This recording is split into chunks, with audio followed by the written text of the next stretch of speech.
Many people watch our videos on YouTube or other social media channels showing how we rescue, rehabilitate and rehome horses in need throughout Britain. However, a large part of the work that World Horse Welfare field officers do on a daily basis is helping owners to better care for their horses. In the majority of these cases, our focus is on trying to keep families and their animals together when this is the best option for them in the longer term. We do this in a variety of ways, including helping horse owners to change their management practices or signposting them to other areas of support they might not know about.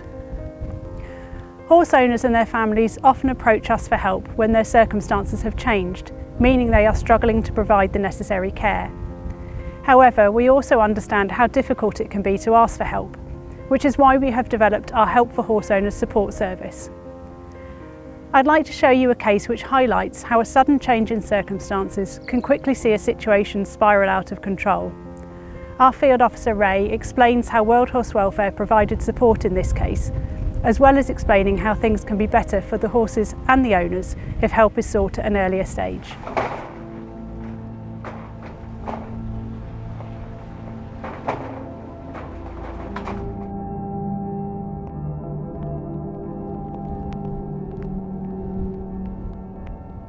I think this sort of situation is fairly common, and it's a situation that we see quite a lot now as field officers when we're out going out to incidents that people have called in, or perhaps family members have called us about that they're concerned about. It was a situation where very sadly the owner has passed away quite recently, and the family members had called us in for assistance. There's been quite a large group of ponies there that have been bred over the years and have subsequently ended up in a group of 40, including a couple of stallions. Very sadly, obviously, as people get a little bit older, if they've got quite a lot of animals, I know I've got 3 horses myself and struggle time-wise with them, and it becomes really, really difficult when, especially if you're living on your own, if you're in an area where you're quite isolated, you know, all of a sudden things can get out of hand quite quickly, almost without somebody realising, and we're there as a charity to help people in that situation. That's what we want to do, and that's what the field officers like to go out to, support the owners, perhaps work out a different management plan to make things a little bit easier for them, perhaps help them reduce their numbers or get some of the entire horses and ponies castrated so that they're not ending up with lots of foals the following year. And it's these sort of situations where we can really help before the situation gets out of hand, because before you know it, in a couple of years you could have had another 10-15 foals, and the numbers can jump up really, really quickly. And obviously, as we all know, horses are extremely expensive animals to keep, not just buying them to actually keep them and do all the care, the worming, the farriery care that they need, any health issues. Usually if horses can injure themselves, they will on something, so you have to have every eventuality really in your head when you have these animals, and it's very, very easy for the situation to become out of control. I think naturally, you know, people in general are very, very proud, and when they've had livestock for a long time, they perhaps had, you know, very successful breeding programs with these animals, had a lot of success perhaps competitively with them. We can help in those situations and support those people with what they need, not just to help the animals but to also help the people themselves, because they don't want to be in this situation, and we like to, you know, think that we're able to support them through what is a very tricky time. And it can be really, really difficult for themselves to realise that perhaps as time's gone by and as they've become older, the animals have become older, the management of them has become more and more difficult for them. And I think people sometimes are very hesitant to ask for help. They don't want to ask for help from those family members. They don't want to admit that they're struggling. So I think it's important for family members, if they are concerned or they notice that perhaps things have changed with the way the animals are being managed, perhaps the person themselves is starting to struggle, you know, physically, perhaps emotionally, and with their mental health. It's something that we can then, you know, speak to the family members about if they're concerned about it. In a lot of these situations, they perhaps wouldn't want to call any welfare agencies in, and they perhaps try and deal with the situation.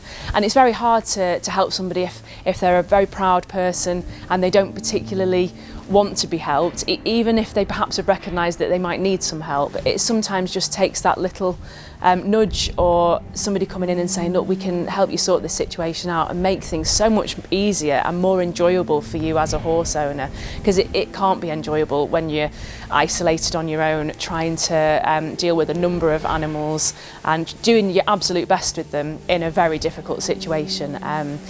So in this situation, World Horse Welfare thankfully were able to help. We were able to go in. It was quite a remote location, so quite a difficult roundup of the ponies, but we're used to dealing with these sort of locations quite regularly now. So we were able to use our system of panels, which safely houses the horses in so that we're ready to load them, almost to funnel them through. So it ends up being a lot less stressful for the horses, a lot safer for the people that are rounding them up. We very kindly, in the area that I cover, got donated these panels by one of our supporters, which have been an absolute godsend, and they've been used countless times over the last 2 years to help so many groups of horses, so we can't thank them enough for that donation. In terms of the ponies, we were able to load them all quite safely. We had quite a lot of pregnant mares, quite a lot of foals and some stallions, so using the pen system we were able to separate them off into appropriate groups and then travel them safely to a boarding yard where they're staying, just to be vet checked, have a look over them, make sure everything's okay to go onwards.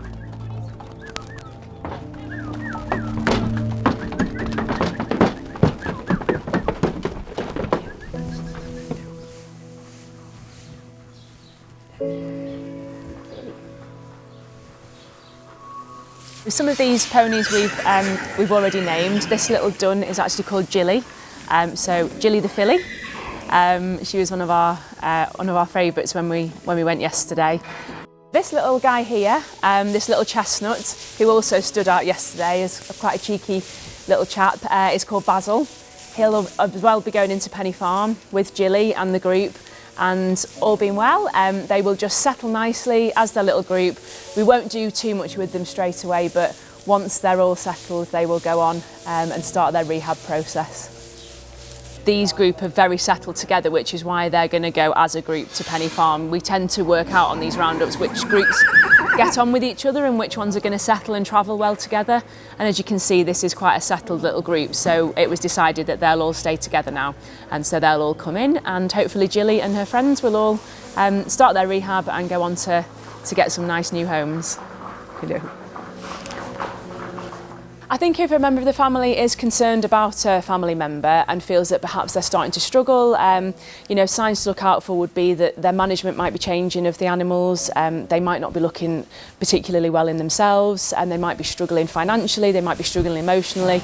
I think at that point it's really key for the family members to maybe see that there is maybe an issue beginning to happen, and then call in help as early as they possibly can, really, because a lot of these situations can be resolved with just some changes, just some support, really, and that's what we're here to offer. We really want to support these people to make sure that they don't end up in a situation where they're really, really struggling and things have got to a point where animals are potentially suffering, or they really can't manage them at all. We want them to be able to enjoy having the animals, but do it in a way that's manageable for them, and obviously make sure that the welfare of the animals isn't compromised as well. You may previously have seen examples of welfare and prosecution cases we have taken horses from, but I hope this case has shown you another side of our work. So many more of the cases we see on a daily basis involve caring owners who are struggling to look after much loved horses in the way they want to, and often the way they have been doing for decades. These situations require compassion and understanding for both the horses and the humans involved. Our Help for Horse Owners support service has a dedicated area on our website where people who are worried about their own or a friend or family member's ability to care for their horses can get in touch with us. World Horse Welfare is dedicated to helping horses in all situations, but we can only do this work thanks to donations from our supporters. Please do consider donating to World Horse Welfare today to enable us to help even more horses in need. Thought you might come over.